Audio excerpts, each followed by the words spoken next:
All right, welcome back. It's another episode of the RomaPress podcast. We hope you are doing well. As per usual, before we get into the madness that was Roma 2, Cremonese 1, a thank you to all of our wonderful patrons over at Patreon. If you would like to get early access to episodes, even in one of our tiers, you can buy this, I won't say fake or knockoff version of something you may be able to find in the official IS Roma store, because I am, of course, not selling it outside of the Olimpico from a suitcase, as you all know, to anybody who has been to a match. You can even get one of these wonderful mugs. But as always, you can also join the chaotic group chat, which, if you watch the Coppa Italia tonight, you can imagine it was a mood of two halves. Nonetheless, all of our patrons, the support is immense. If you'd like to join, patreon.com/Roma Press and the YouTube, like, subscribe at IS Roma Press. We greatly appreciate your support, which helps Andy in matches like tonight's. I struggle with chaos. I struggle when things are not tidy in order. Ambiguity, I do not do well with. Not knowing what the final destination is going to look like is something I struggle with. This team, man. I don't even know where to start. Obviously, I'm going to be happy. Obviously, I thrilled to see Lazio in the Coppa Italia quarterfinals. I That's always have gone to. so well for us, right? Well, It's always, shame on Roma for losing a final to Lazio in the Coppa Italia 12 year, no, well, almost 12 11, years ago now. 11, no, 11. 11 or 11, 11, John, you're right, you're jumping 2013. ahead. Anything Andrea Zoli, I tend to forget. But that aside, But that wasn't we the last know time we faced them in the Coppa Italia. The last time no, we faced them in no, no, no, the no, Coppa no. Of Italia course was with not. Luciano Spalletti when we crashed out of We Europa know League how in the that same went. week. So that You was, always bring that one up, the one with Spalletti. yeah, That because period of that's the Spalletti between March and May was a nightmare. because that's That's that's the main my main response to the people that say, well, look at the unbelievable squad that we had in those years. Well, look at what they accomplished in those years. Nothing, nada. So here we are, zero exactly. titoli. I think it Yeah. was 2017 by that point, spring 2017. So Yes. we're talking about, hey, it's a lot of time has gone by. We are talking about almost 7 years now. So think about it. Well, you still 7 hear the years. things. I 7 mean, years since Clément Laziali, though, Grenier. man. Since I, 7 years ago, Roma signed Clément Grenier. Can you believe that? all I remember of him is that match against Palermo. I think that is Palermo, when he had no, that Palermo assist. and the back heel pass Yes. against Fiorentina just came on Yeah. for 4 minutes, did something unbelievable. He made us believe in, It's in like the Pastore goal or Pastore match against Atalanta. You remember that? I remember being there's mesmerized by levels to that. this. There is Pastore and then there's Clément Grenier. So one of Well, them we is will still get playing into. actual football, and that's Clément Grenier. So Well, it is so funny you mentioned that because I literally in my head I came up with a hierarchy when we were going to describe how you rate the January markets of yeah, Roma. For me, like the highest level is when I was in university the year before I started to write officially on Roma for a now defunct Italian website. Um, when Luca Toni came, one of the few times where I 2009. isn't it, yeah, 10. 2010 by that point, yeah. January. One of the very few times in public I think I ever humiliated myself in front of peers with how excited I was. Just below that, so that's the highest level. Getting somebody of the caliber of Luca Toni. Just below that, El Shaarawy, Perotti. I mean, that was superb that January. And then, so you have the upper echelon, and then you have getting some good players, and then the third tier is getting guys you know of that have good name recognition, but really do not bring a whole lot in terms of concreteness on the pitch. I think of your man Grenier. I I even think a little bit, even though he wasn't a January signing, like somebody akin to Renato Sanchez. Like there's the name recognition, but you get zero on the pitch. And then the bottom level, Jonathan Silva. I like to pick on him just because of the hairstyle that he. Oh yeah, yeah, yeah, Where yeah. That was quite something. That was quite something. The oof, afro, and then the dreadlocks, and then the just dreadlocks were. Oh yeah, my yeah, yeah. gosh! It was bizarre to say the least. Yes, yeah. I mean, as somebody with a soft heart for the guy, he kind of like he looked worse than Delonte West did, and anybody who follows NBA will know. Wherever Well, he is, man, I hope he's doing well. But in all yeah, seriousness, let's get hopefully. back to the Coppa Italia because I could go on about this for Course, years. of course. Let's go back to the This thing, pressing man, thing. it's b- better late than never at all. I mean, I don't even know what to say because the fact of the matter is, I said after the first half, I said in the Patreon group chat, I said, man, this is slow torture. This is not as if it's the fast pace of, I don't know, just something where, it's a short, I don't know, darts. I don't know how long, I don't know what the quickest sport to play is, but that first half was the most drawn out, slow torture that I just don't understand. And I said, it doesn't matter who the manager is. It doesn't matter who the players are. It doesn't matter who the president of the club is, who the sporting director is. That was quintessential Roma in that first half. Just wasting opportunities. I mean, that was midway through the first half, 0-0. You have Belotti and then Pellegrini, like back to back. One hit the post, and then Pellegrini or Belotti missed.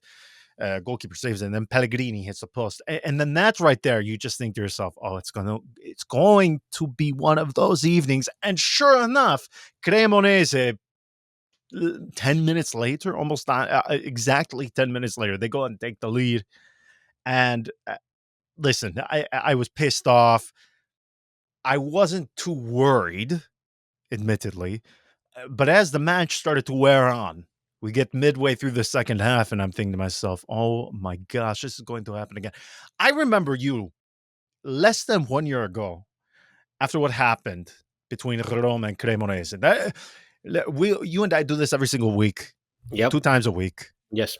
So a lot of these For the in past my six memory, years. not many of them. Like it has to be memorable, something for Yes. either one To of us to stand say or out, do.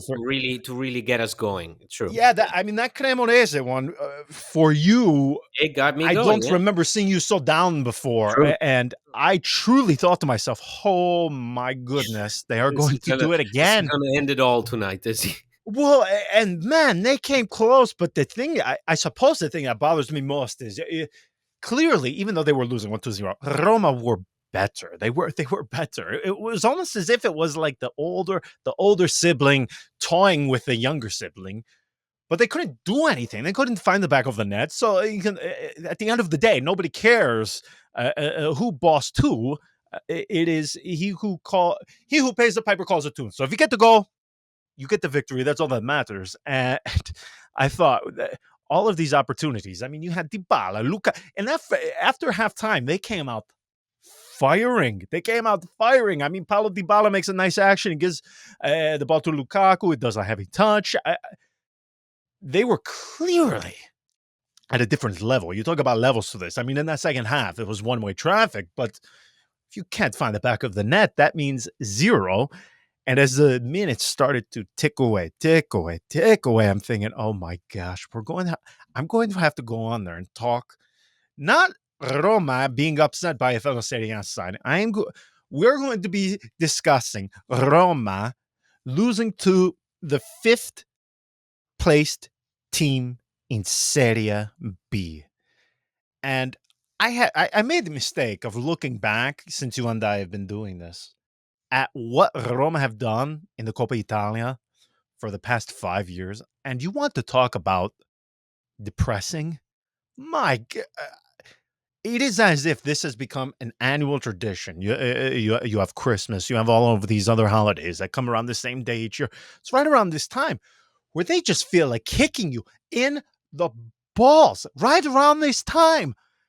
for absolutely zero reason. It is mind blowing to me how they find ways to just absolutely not live up to not only their standards, but to a Serie A side standard. I don't understand it, but thankfully we can avoid all that tonight because Romelu Lukaku, Paulo Dybala, in the span of 7 minutes, 8 minutes, you take that thing where you wasted chance after chance after chance after chance after chance after chance after chance, and you wrap it up. And okay, I just went on an 8 minute rant for absolutely no reason because Roma won. They advanced. They're going to the quarterfinals. It's going to be a derby. So Yeah, I okay, was just great. about to say people will hold this rant against you. I'm pretty No, sure. no, no, no. I mean, we've talked about it before. I mean, how many times has this happened late? And I just obviously happy, but then it's like, oh, okay, can we just not wait till the last 15 minutes? I mean, the standard I am asking here is not incredibly high. I'm just asking, can we score by 65th minute? Can you give me half an hour to regain consciousness? I don't think that's asking much. I mean, where do you stand on this? Because too, let's face it, you had the defense made of paper mache. This was a defense. You probably could have the guy that is selling the knockoff gear outside of the stadium. You probably could have put him in at central defender for 5 to 7 minutes just to give one of these guys a break, and nobody would have blamed you one way or the other.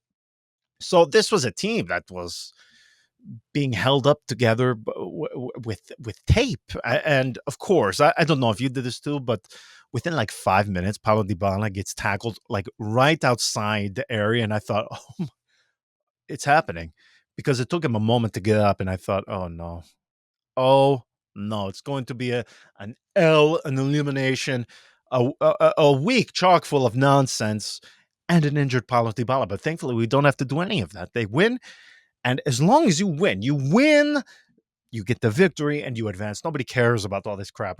We will talk about this tonight, and then we won't even remember what happens. So, I mean, what did you make of that tonight? Because it was obviously a very uh, exciting thing to see them come back late like that, but also incredibly frustrating for 75 minutes because you see them. They are clearly so superior to this Cremonese, but they can't find the back of the net. It's frustrating. So, where do you come out on it? I mean, I come out as in I look at that Roma's track record in this competition. I look at their past attitude and whatever gets me to the next round. I guess at this Mm, point, like when people they saw that first half, obviously the reaction was, "What the hell this team is doing?" And I was actually sitting back and thinking to myself, "Well, they're doing what they excel at in the Coppa Italia. They're letting a smaller opponent, because that's how the Serie A works, right? You have the smaller opponent playing more games in the tournament, and then they go to the big team's stadium and they play in front of a hostile crowd, right? So a Cremonese side, once again, like last year, go into the Stadio Olimpico. They do their thing. They don't look too impressed by the atmosphere at the Olimpico. They don't look too impressed with what Roma are doing. And I thought to myself, well, this is it. This is another scenario of Roma eventually. Part of me believed that Roma eventually would get it right, but that doesn't mean that it has to be a straight story for Roma. Nothing is a straight story for Roma, much less a mm, Coppa Italia game. So I wasn't too surprised by also the switch in attitudes between one half and the other half, because we all know that that's right there. We've seen that spirit, that the need to get points, the need to score, the need to get back into a game in other games against Monza, against Lecce, against Sassuolo. We saw this fighting spirit come out of Roma. So at some point in time, it was going to be there because the opponent is Cremonese, a Serie B team, a Serie B team that is struggling in Serie B. So regardless, it was going to eventually come out. The question was when and to what effect, right? And mm. thankfully Mourinho more or less figured it out. We played with an unorthodox defense in the second half. We had basically no center backs in the defense. In the second half, we had Christensen in defense. We had El Sharawi move a bit more central. We had Spinazzola come on, the guy who's basically packed his bags. We had Sardar Azmoun on, who did a lot of good things. So Yes. Mourinho looked for options, and the options are there for a game of this caliber. The options are there. It's just once again you're confronted with a team that should be firing on all cylinders from the start, knowing that they're facing a lesser opponent, and instead they let the lesser opponent get the best of them, and then they have to work harder. And when you're Roma and you're playing all these games and you're playing across competitions, you don't need to work harder. You should make life easier on yourself. But I'll take it. If you ask me, I'll take it. Yeah. I'll take the 2-1. Of course. I mean, and in fairness to all of us, and even my long-winded rant there, uh, beggars cannot be choosers, and in this competition, Roma forget being a beggar. They are barely a sentient human being. So they're in no position, and we are in no position to really expect or ask anything above victory. We can't ask for style. We can't ask for anything beyond a victory, no matter what the circumstances are leading up to it. I looked at this team tonight, and you said it perfectly. As far as unconventional defense would probably be, I just because I cannot think of an alternative word at the moment. I mean, at one point, who was at the back? Christensen, Karsdorp had the turn at the back. Cristante. It was almost as if one of those like one of those pickup games at school, wherever everybody has to rotate and play a different position. It was crazy. Part, part of me thinks, and I haven't seen Jose Mourinho say it yet on the television, but part of me thinks there was even hardly a formation. It was just okay. You guys stay back. You guys go forward. There's nobody available. Who is he going to use? And we can save this for another day, right? We don't have to talk about this guy that I've been trying to avoid even saying the name, who Roma are pursuing on the transfer market. He may or may not be a younger player of Juventus. This is a January market. We've warned people, expect nothing. Prior to the match, though, his name came out, and obviously it instilled a lot of excitement in the group chat. But this is what Roma are going to have to deal with. I mean, Andy, this is our reality, whether we like it or not. I said, and I said this to the patrons even during the right before kickoff. I said, Jeff Bezos can appear tomorrow with an airplane full of cash, a fiumicino, and it wouldn't matter because you can't spend it. So this is a situation Roma are in, and this is the reality they have to deal with. So as much as it pains me to see it, we might have to get comfortable with Selic playing in defense. We might have to get comfortable with Cristante back to the days of Paulo Fonseca, where he is playing at the back consistently, where we don't even consider him a midfielder anymore. I unless Chris Smalling magically is able to regenerate out of nowhere two fresh knees, I don't know where in the world you would go to get that done. I just remember some years ago, Kobe Bryant. He went to wasn't it Germany, where he got some like some weird platelet thing, and I remember everybody making a big deal of it. And I thought to myself, well, I don't know how, because they are big fans of me.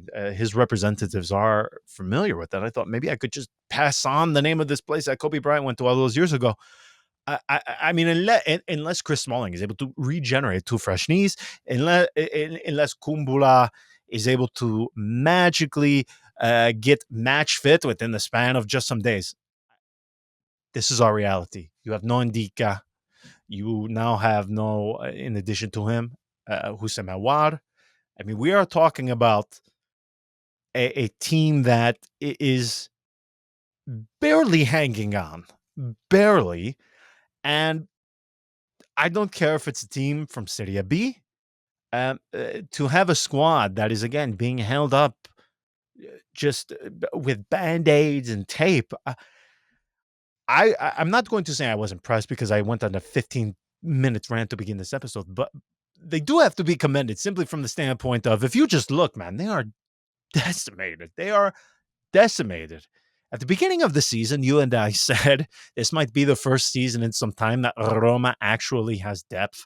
I don't know what the hell we were thinking by even saying those words because, of course, it was always going to come back to affect us. But we might have to become and start at least to accept that formations like that of tonight, for the next few weeks at least, will unfortunately have to be a reality to us. And anytime you can get a result with that being the case, I am in no position to really criticize, be overtly harsh, be overly critical, because this is look at the defense, man. I just look at the names who are available today, and I thought to myself, what if just one of them, one single one of those guys gets hurt tonight? What do you do? Who goes out there? Do you throw out Rui Patricio? Who goes out there? So I can't ask much more from them. Yes, obviously, I would love it. They could get the result sooner. But man, when you look at that team, you look at the players available on the bench, I just think to myself, this is forget the emergency situation. I mean, this is, I mean, even with a guy or two from the Primavera, even then, you might have to get a couple more. So this is a team stretched to its limits. This is a team that has no options. And on top of that, this is a team that can do next to nothing this month, as long as, and I didn't, I told the patrons this when I found out of it. I didn't post it on the website yet, but it will probably be out once this episode airs. Spinazzola, Roma can't do anything until he is gone. Well, at least his agent is asking this. They have not, because right now, really only Galatasaray are the ones most pursuing him in this moment. Sit down because this might alarm you. You will have read it probably by the time this comes out, but let me just put this out there.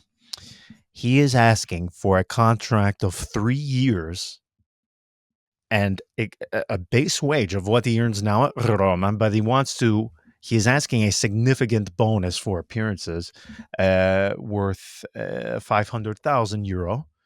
So he is asking a wage of 3.5 million net per season for 3 years. He's 30 years old. Do you know the balls that takes, man? The balls on that guy to ask. Nobody in Europe is going to give him that contract. Nobody. His agent knows that. And unless there is a dramatic, and I am saying a dramatic reduction of his asking price in terms of wage, Galatasaray, they will not do this. So I think to myself, oh my gosh, well, what if Spinazzola stays? You don't get any money for him. He's going to have his contract run out. You lose him for free. And then on top of that, he essentially ties your hands behind your back for January. It sucks to even think about that, but unless somebody comes knocking on the door of Roma with money, you do nothing. You can't do anything until that guy is out. And right now, if he's asking for that, that is like me saying, okay, you know what? You have to let me date Scarlett Johansson. That's it. It's not going to happen, man. We need to work with reality here. And for that guy, I think to myself, man, it does take some gall, some balls to ask. I almost had a heart attack. 3 years, 3.5 million euros net. That's it. I don't even know how to classify that or find the correct adjective to describe that. That's mad. That's mad. You want more than what you make now, and you barely perform now. It's crazy, but this is the reality. So, I You say it more than I do, but we do warn people you can't expect anything in January. And the unfortunate part here is when you need it most. I mean, if there was ever a time, ever a season where Roma needed a reinforcement, and I am not even talking a reinforcement of come in and be a first choice day one type of player. I am talking about the guy who has maybe played some first team football and has functioning knees. Even that seems to be too much to ask. But this is the reality. And I, on a night like tonight, when they win, you are going to be encouraged. But I don't know how long this could last, man, because it is scary to see how little they have in terms of resources right now. It's difficult to watch. Well, I mean, it was always going to be this way. We warn people, we say it, we repeat it. Keep your expectations down to a minimum. I think there is that. There is the reality of Roma's capabilities in January, which heavily depends on exactly the departure of somebody like Spinazzola, somebody like Matias Vigna. There is all that, and that is fine, but it's still background noise because when you look at a game like tonight, the players that step on the pitch are players that are there. The reality that Roma should be focusing on, and which I consider the main problem, is that Mourinho just said, Sardar Azmoun is leaving next week. So Azmoun is going to be gone for the Asian Cup in a week's time. Gone. Evan Dika, at his best moment for Roma, gone as well. Great point. He was Yeah, incredible these yeah. last He 2 was weeks. he was man of the match for me in Superb. Napoli against Napoli and Juve. And Then you, you got yes, you got agree. Gianluca Mancini injured tonight. He was forced to sit, and Yes. we don't know if the current injury will prevent him from starting at all in the next few games. Mm. So that's the situation. Cristante, Paredes, both within a booking of suspension. So that's also something to worry about. Those are the things that Roma have to work on. Whatever happens in the transfer window happens in the transfer window. That's a separate reality. It's something else that we have to worry about, but that's not for Mourinho nor for the players to think about. What we have to think about is exactly coming up with ways to compensate for the hardships that we will be facing in these next few games. Because right now, hey man, you got this lineup of games, okay? You got Atalanta, you got Lazio, and you got Milan, okay? So we talked about the death march. We talked about uh, the a stretch of games in December being crucial. Well, this is just as crucial, if not even more than that. So right now you have the future of your Coppa Italia. You have your future of really of Serie A because you're facing two Yes. direct opponents. And you're doing it with a lot of uncertainty going into these games. So those are the things that Roma should be preoccupied with. I don't want to dive too deep into to what's going on behind the scenes with the transfers because those are things that will take shape eventually. At some point in time they'll take shape. Somebody will eventually come in. It will not be the dream defender that everybody wants. It will not be a superstar that will solve our problems. It may be the backup of a backup of a backup. It may be option number 70 on Thiago Pinto's list. Somebody will show up. But the focus has to be on the pitch, and that's why when Yes. people say, well, what do you say about the future of the team, the future of Mourinho, the future of Pinto? I say, I have no answer to that. I only want to see the results on the pitch. And that those things you still, despite not having Mancini out there, despite not having Indica out there, despite having Asmoon leave on for the Asian Cup, you still have to play. You still have to go on the pitch and get a result. So as long as as long as the stadiums are open and you're playing, you gotta go play. And there are no excuses. Like tonight, there would have been no excuses for Roma losing this game. Like there were no Correct. excuses last year. It was a catastrophe. So it would have been a catastrophe tonight as well. Instead, we can say, it's fine. Roma put on a show in the second half. They were sleepy in the first half. They allowed too much. They conceded. It was a stupid showing in the first half, and then eventually they woke up, got the band back together, and a lot of players put in good performances. I think of Asmun. I think of eventually Asmoon Paulo was Dybala. great. Yeah. He figured it out a bit. He started off rough, but he figured it out eventually. So those are good things, like you figured it out. This team can figure these things out. The problem is you cannot allow outside noise coming in. As a team, you Mm. cannot, there's this constant from the media, there's constant questions to Mourinho, but not only to Mourinho, to the players themselves. Like, well, do you want somebody to come in January? Do you need reinforcement? Like, why would you ask that to Yeah, it Llorente was or a stupid Cristante? question. What are Right. they supposed to say? The team cannot think about what we fans think about.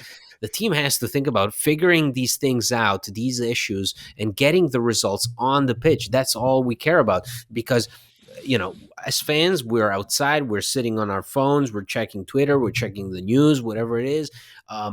That is our reality. Roma's reality is right there on the pitch. Roma's reality is getting it right against Cremonese in Coppa Italia, and now it's going to be getting it right against Atalanta. Atalanta, who are also slowly putting the pieces back together. They've got a number of players coming back from injury, so they seem to be starting to get their mojo back, despite Banksbo not being there anymore.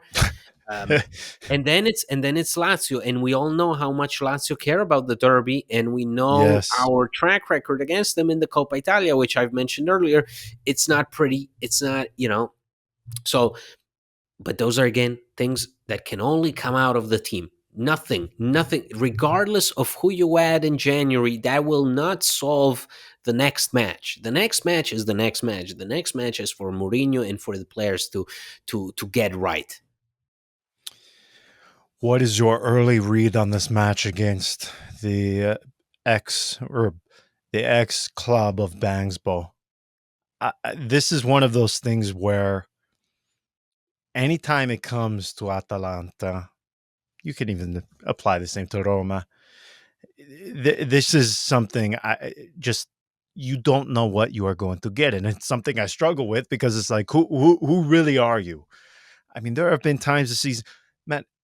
If you just want to find a metaphor for Atalanta, if you just look at photos, juxtapose them of same player, you know who I'm going to bring up. Luis Muriel. Okay, if you look at a photo of him in late June, season's over, he's on holiday. Compared to what he looks like in February, the next February,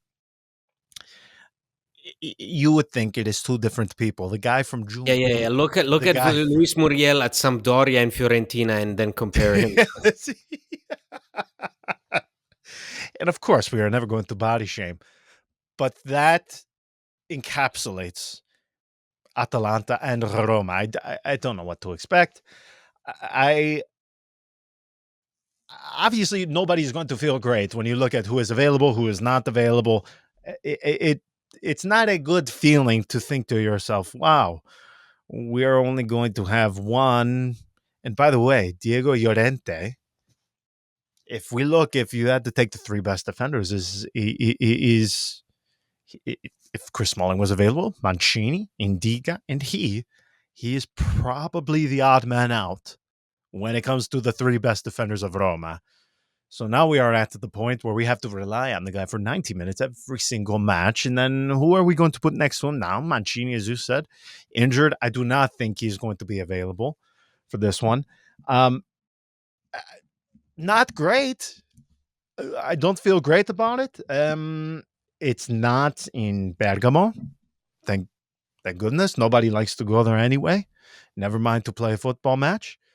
So, listen, it's at the Olimpico. Come We on, know the Rome. Bergamo Vecchia is nice, the old city. Come on, Oh, come on, come on, John. Come on. Let's not. I understand the bias I've coming got. from Veneto, but let's I'm get it. going to keep it together because I'm going to.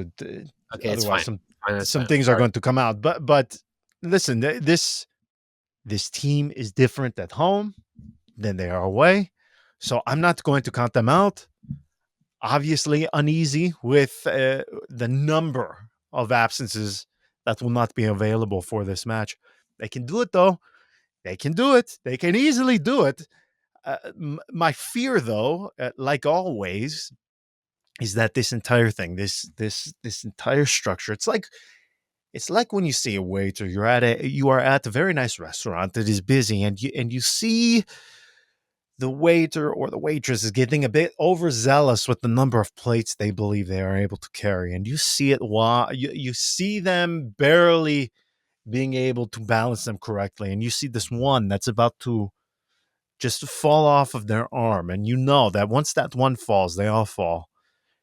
That is essentially how I feel about Roma right now, because man, this thing is it's being held together, but uh, just think about what would have happened tonight had they not been victorious and advanced. It's the start of the usual. The usual show. It would have brought me back to Eusebio and my good friend Ramon doing the back to back goodbye within a span of like 24 to 48 hours. And you know, once you enter that territory, there's no going back. It is essentially a flag being raised, season over, goodbye. It feels like two or three different times thus far this season, and we are halfway through the season. That has happened with Roma. I just don't want that day to come. I don't want that day to come, at least for the next few months. But unfortunately, Atalanta, Milan, these two matches, well, and even throw in the Coppa Italia against Lazio, this will make or break. I really there is no in between, in my opinion. It's going to go one way or the other, one way or the other.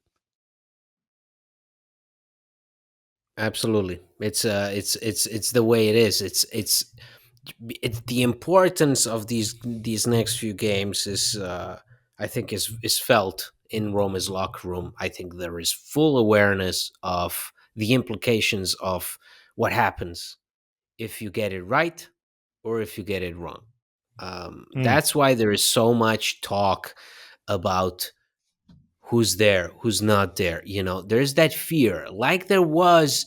Remember that stretch of games in March last year? Remember we play against Real Sociedad, and yes. for a brief moment we are sitting third in the table, but there was that awareness of the team's fragility, of the fact that anything happens to any of our key players and we go down and the ship sinks.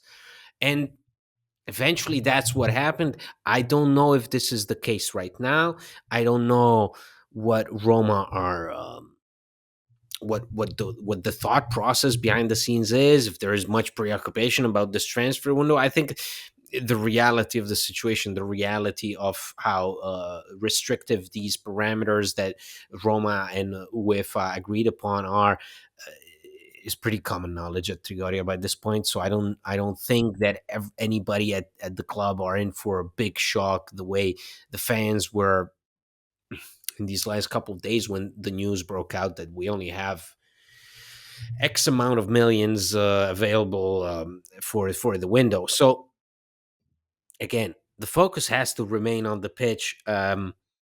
It comes down to sure the attitude, because even Paulo Dybala right now he said Roma underestimated Cremonese in the first half. So I'm glad that Mm, we're not talking out of our backsides, that there is a clear uh, talking point with regards to Roma's attitude in tonight's comeback win against Cremonese. The other thing has to be finding these unorthodox solutions to the very real problems that we're facing. Exactly, these the players that are within one yellow card away from suspension, injuries, players that are unavailable for international competitions. It's football, man. Like, these, unfortunately, these things happen. You can argue that if it happens to Roma, the consequences are more detrimental than if it happens, or when it happens to somebody like a team like Inter. But the point remains: you're a football team. You still have to go back on the pitch and play week in, week out. So Do Roma have it in them to go now and face Atalanta in their own home? I still think that the situation is bad. It's not so bad to prevent you from actually competing against the teams that you're supposed to be competing with to begin with. So, Atalanta, Lazio, Milan, these are the teams that you want to face if you want to get top four. You're not going to magically Right. get top four if you eliminate Lecce at the 95th minute.